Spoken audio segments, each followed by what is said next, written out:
Assalamualaikum warahmatullahi wabarakatuh. Innal hamdalillah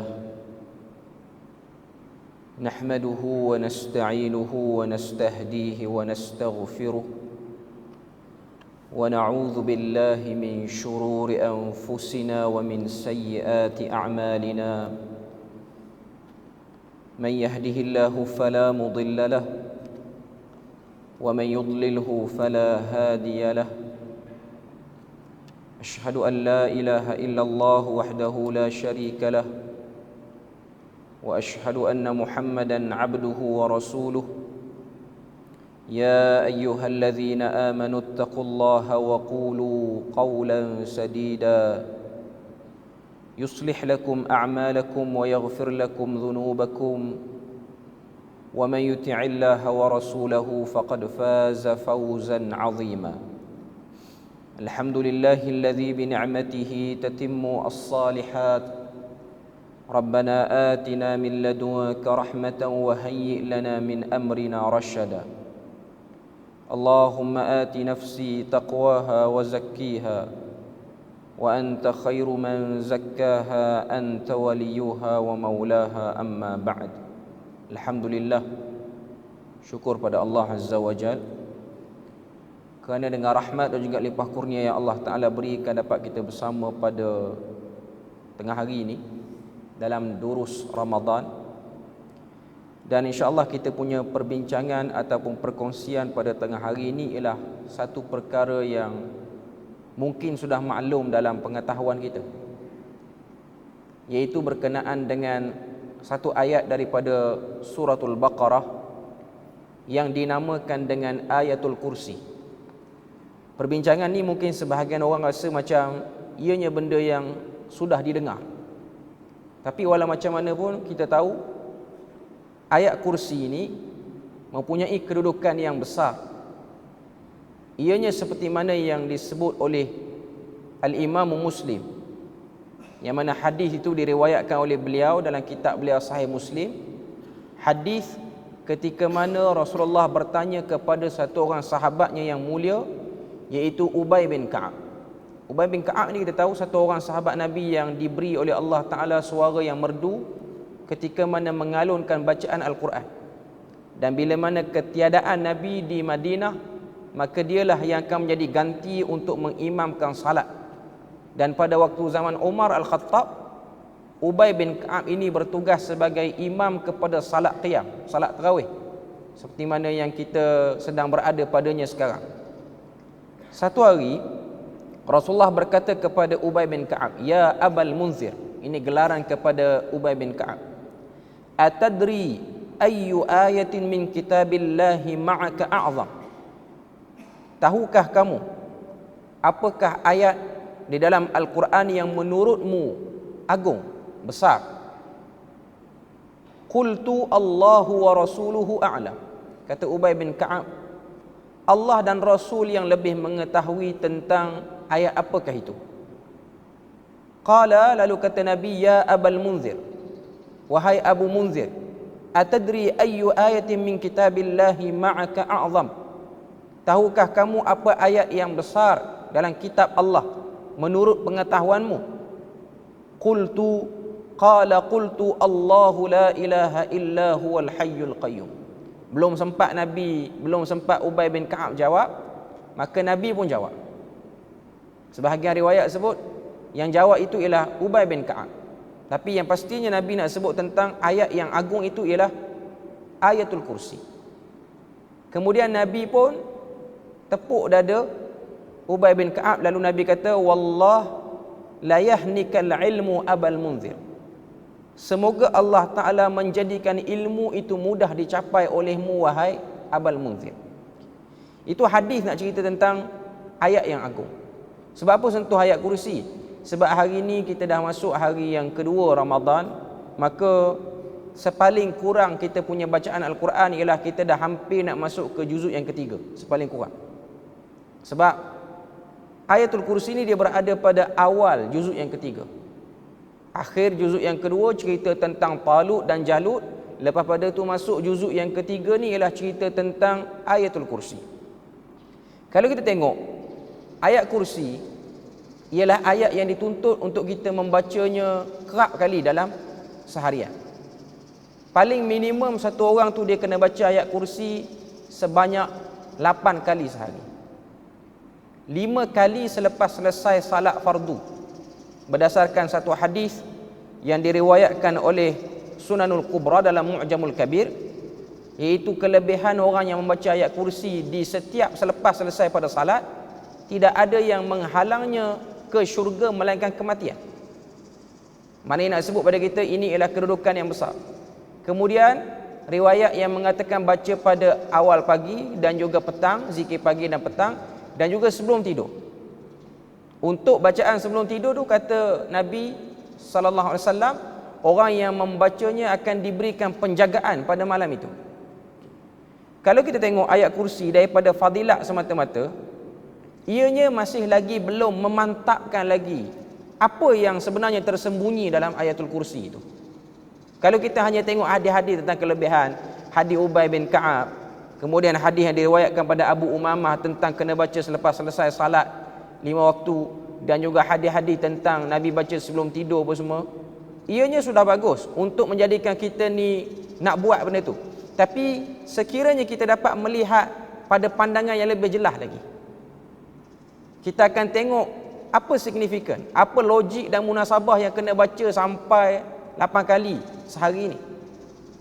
Ada banyak lagi ayat lain yang perlu dibaca, tapi tiba-tiba mari kepada ayat kursi ni, dia menjadi bacaan yang begitu kerap kali berulang. Dia macam nak hampir dengan Al-Fatihah dalam kehidupan sehari semalam kita ni. Macam nak hampir, walaupun Al-Fatihah lebih banyak lagi untuk dibaca. Sebab kalau kita tengok dalam ayatul kursi ni, pertama sekali nama Allah Azza wa Jal diulang sebanyak 17 kali. Nama Allah Azza wa Jal diulang sebanyak 17 kali. Kalau kita tengok dalam mushaf, ayat kursi ni dia berada pada ayat yang ke-255, dan benda yang berkait paling dekat dengan ayat kursi sebelum daripada datang ayat kursi ni ialah cerita kalahnya tentera Jalut dengan Talut. Dan benda yang berkait rapat dengan ayat kursi selepas ayat kursi datang ialah tentang keperluan infak, keperluan untuk menginfakkan harta. Tambah-tambah pada bulan Ramadan, infak sedekah menjadi lebih utama untuk dilakukan. Nanti kita akan sebut at-tarabut ataupun hubung kait antara cerita sebelum cerita selepas. Cerita sebelum ialah cerita Talut dan Jalut. Talut memerangi Jalut, Jalut kalah. Dalam tentera Talut tu ada Nabi Daud alaihissalam. Saya tak nak cerita sampai keseluruhannya, tapi saya nak bagi nampak saja. Kalau kita perasan, dalam ayat kursi Allah Ta'ala sebut yang pertama sekali, Allahu la ilaha illa huwal hayyul qayyum, yang bermaksud Allah tiada Tuhan yang berhak disembah melainkan Dia yang tetap hidup, yang kekal selama-lamanya, dengan sendirinya mentadbir sekalian makhluknya. Fokus kita ialah pada perkataan Al-Qayyum itu. Al-Qayyum ni mai pada perkataan qama ataupun qiyam, iaitu berdiri. Dalam cerita Talut dan Jalut ni, dia ada satu part babak dalam cerita tu bagaimana terperincinya penjagaan Talut terhadap tentera dia, sehingga antara elemen yang paling jelas dalam tentera Talut ni ialah elemen survive, iaitu elemen untuk sentiasa bersiap siaga menghadapi kemarahan musuh. Kita tengok dalam hadis lain, Nabi kata siapa yang baca ayat kursi, Allah Ta'ala akan jaga dia sepanjang malam itu sebelum tidur.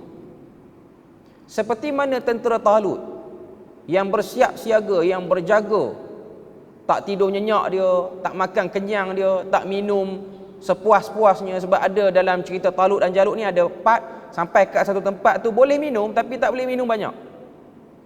Nanti selesai semua ni nak minum apa pun minumlah. Cuma untuk sekarang ni, untuk dalam position ni, sebab perang ni ialah perang yang diarahkan oleh Allah Ta'ala, position sekarang ialah perlunya kamu menjadikan diri kamu bersiap siaga. Cuma nak sebut, kesiapsiagaan tentera Talut itu Sudah cukup menghebatkan kita kalau kita baca sirahnya. Tapi kesiapsiagaan Allah menjaga hambanya lebih daripada tentera Talut tu lagi. Maknanya Talut tu jadi kemah tentera dia kerana Allah Ta'ala. Termasuklah kita yang baca ayat kursi ni, kita jadi terjaga, kita terlindung, termaksum kita daripada keburukan hari tu. Dia bukan maksum macam maksumnya Nabi, cuma kita terpelihara. Dia macam kita bawa kenderaan, ada orang terlibat dengan kemalangan, kita tak terlibat, kita terpelihara pada kemalangan itu. Kerana penjagaan datang daripada Al-Hayyul Qayyum itu.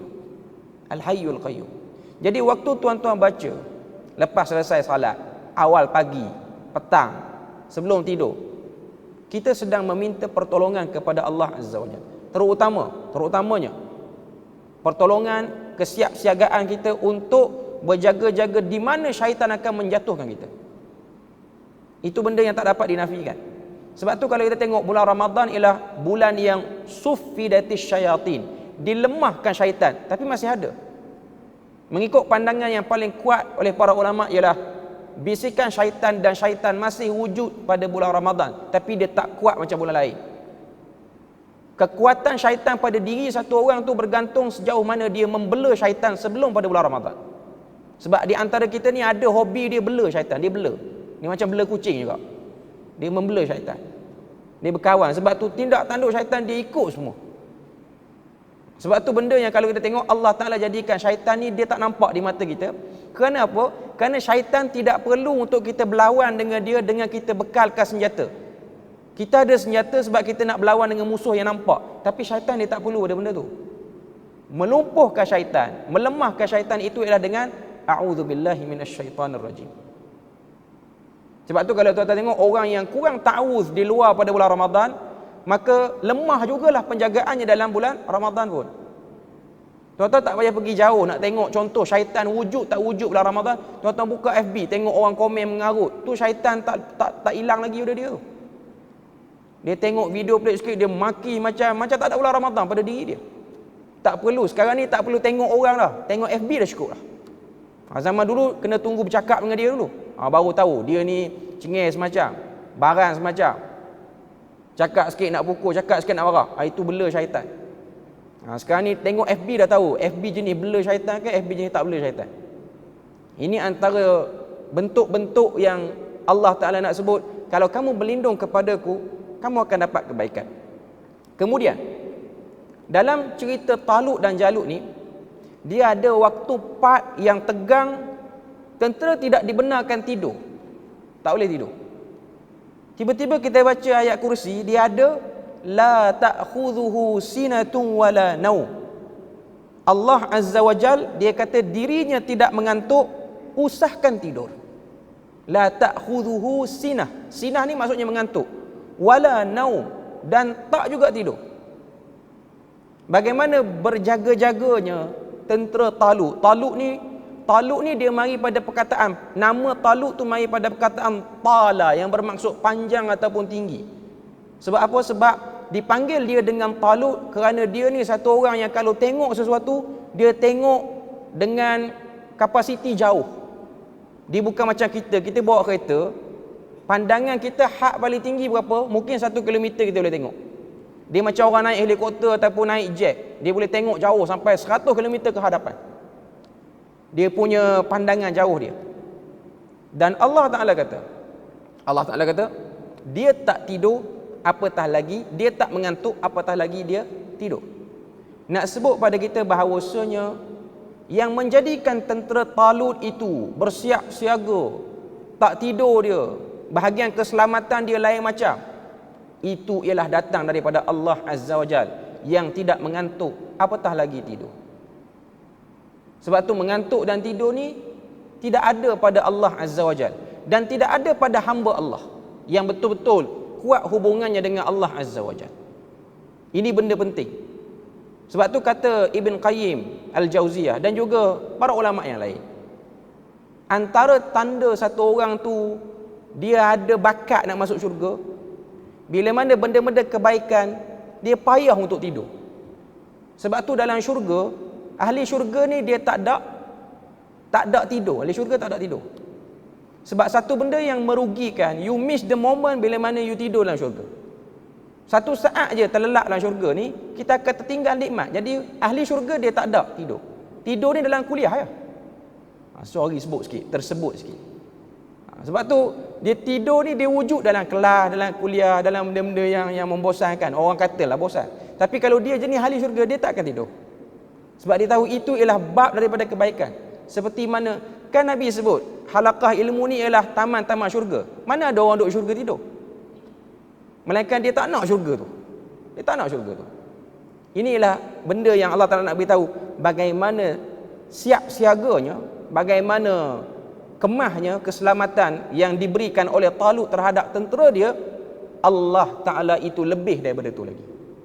Sebab tu kita tengok dalam cerita Ashabul Kahfi, kita akan perasan cerita 7 orang tu tidur. Yang tak tidur siapa? Anjingnya yang tak tidur. Tapi Allah Azza wa Jalla menjadikan anjingnya pun berehat. Sebab tu Quran sebut wa tahsabuhum ayqadhan wa hum ruqud. Kamu melihat mereka macam jaga, tapi sebenarnya mereka tidur. Kecuali anjingnya. Antara kebesaran Allah Ta'ala bagi Ashabul Kahfi itu, mereka mata jaga, tapi sebenarnya tidur. Untuk anjingnya macam tidur, tapi dia jaga. Hakikatnya dalam tempoh yang lama, sehinggalah Allah Ta'ala jadikan dia pun mati juga lah sekali. Cuma nak sebutnya ialah ayat kursi ni, bila mana kita baca hari-hari sehingga 8 kali sehari, dia akan menumpulkan kita pada urusan dunia yang memenatkan. Dia akan tumpul. Sebab tu orang yang mengimani ayat kursi dan melihat ayat kursi ni sebagai ayat yang besar, bila mana dia menghadapi kesulitan urusan dunia sampai pada tahap dia tegang, dia akan stop. Macam mana kita bulan Ramadan ni, kita terpaksa beransur pada urusan dunia untuk fokus ibadah. Melainkan ada orang yang dia berkira. Dia masih lagi berkira. Masuk bulan Ramadan ni, masih lagi ada saki-baki dunia yang ingin diuruskan dengan begitu bersungguh sekali. Sehingga dia mencuaikan ibadah. Sebab tu ada orang dia kerja sampai dia penat. Lepas tu dia terawih lah keadaan mengantuk apa semua. Dia berkira dengan urusan akhirat dia. Berkira. Dia tak ada terfikir, saya nak buat macam mana nak bagi durus Ramadan ke kuliah bulan Ramadan ni bagi segar, lepas pada tu qiyam Ramadan pun semua segar sampai pukul 3 pagi semua segar. Kerja tu ngantuk sikit-sikit tak apalah. Ini ialah orang yang ada vision, melihat kepada besarnya bulan Ramadan ini. Macam mana nak dapat benda tu? Waktu kita baca ayat kursi, kita sulamilah ayat kursi itu dengan doa yang ikhlas pada Allah Ta'ala. Sebab tu tidak menjadi salah, lepas habis salat kita baca ayat kursi, kita pun berdoa. Ibn Jauzi menyebutkan doa yang datang selepas daripada ayat kursi ni, lepas baca ayat kursi kita berdoa, ianya ialah salah satu daripada bab kemustajaban doa.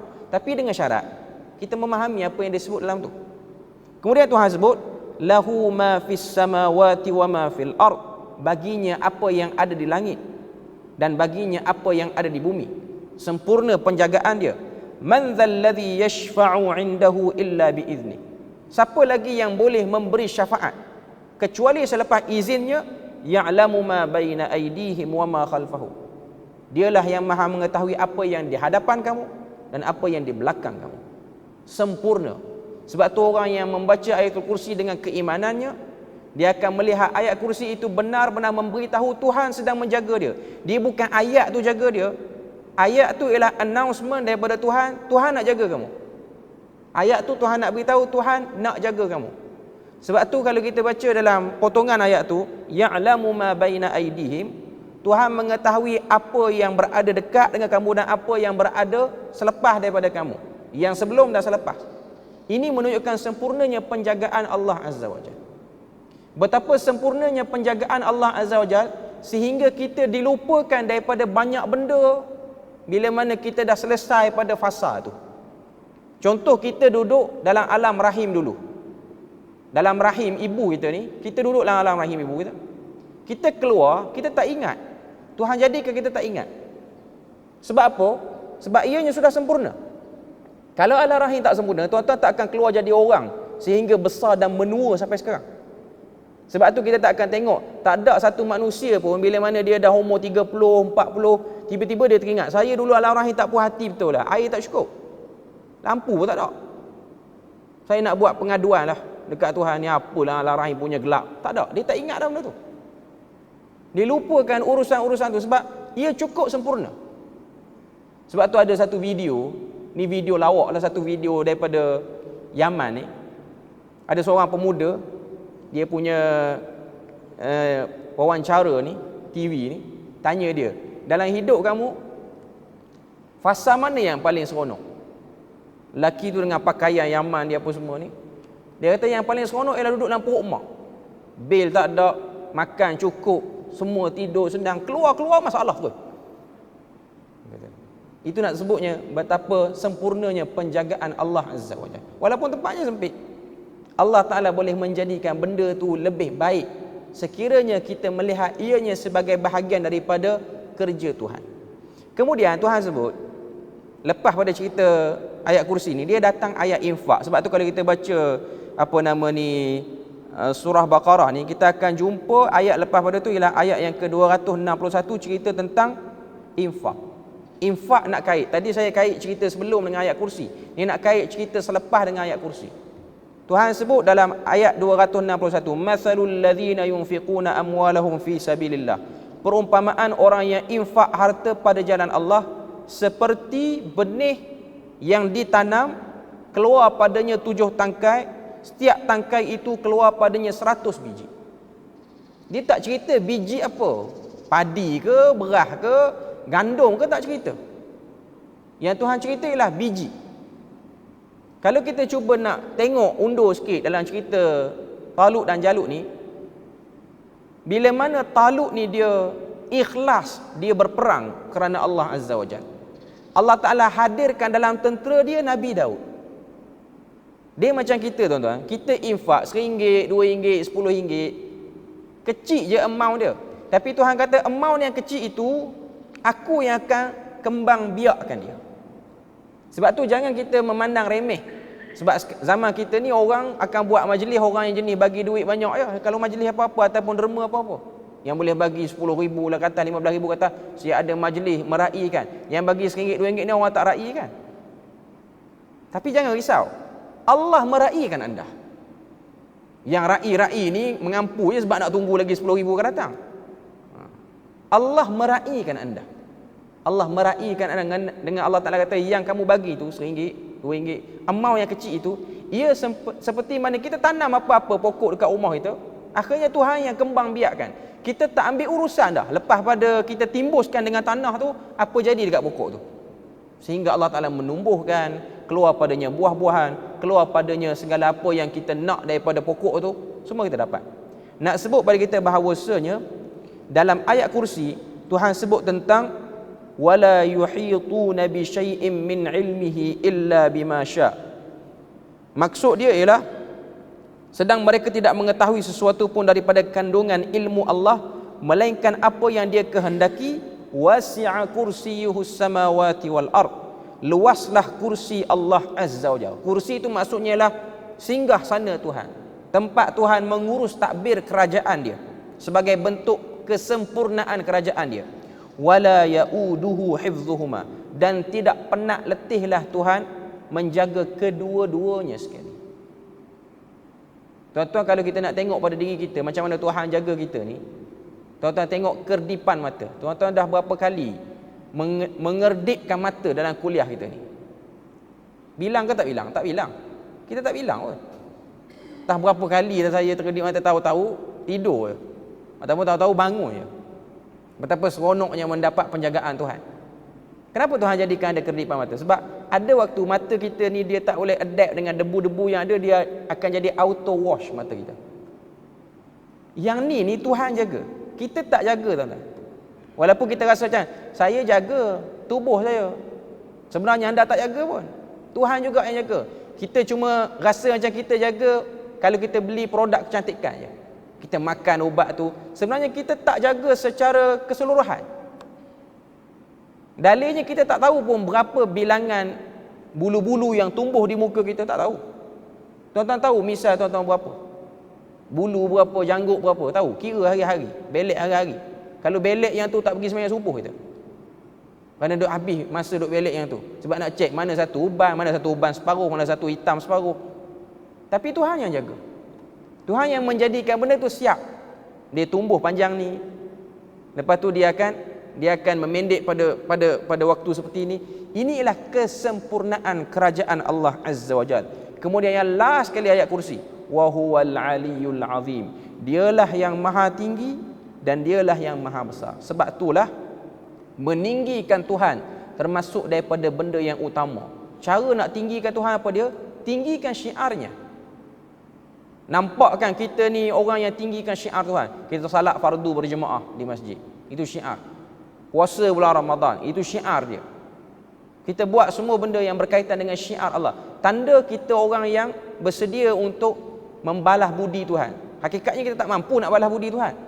Tapi inilah bahagian daripada bab ketaatan yang Tuhan suka. Kalau kamu buat, kamu akan dapat. Sebab tu ayat kursi ialah ayat yang mengajarkan kepada kita urusan dunia segala apa yang kita hadapi ni mudah, semudah-mudahnya. Walaupun orang kata rumit, payah, berangkai urusan dia, tapi dengan kita baca ayat kursi, ianya akan mengangkat segala keserabutan, segala humum, aku kata apa, kerunsingan dalam pemikiran kita terhadap urusan dunia. Semua itu akan diurus oleh Allah Azza wa Jalla. Jadi dengan apa yang kita dengar ni tuan-tuan dan puan-puan, moga-moga kita jadi orang yang waktu baca ayat kursi ni kita rasa Tuhan sedang mengurus takbir kita dalam banyak urusan kita. Jadi alhamdulillah kita berpada situ untuk tengah hari ini. Moga Allah Ta'ala beri rahmat dan berkat. Subhanakallahumma wa bihamdik, asyhadu an la ilaha illa anta wa astaghfiruka wa atubu ilaik. Wassalamualaikum warahmatullahi wabarakatuh.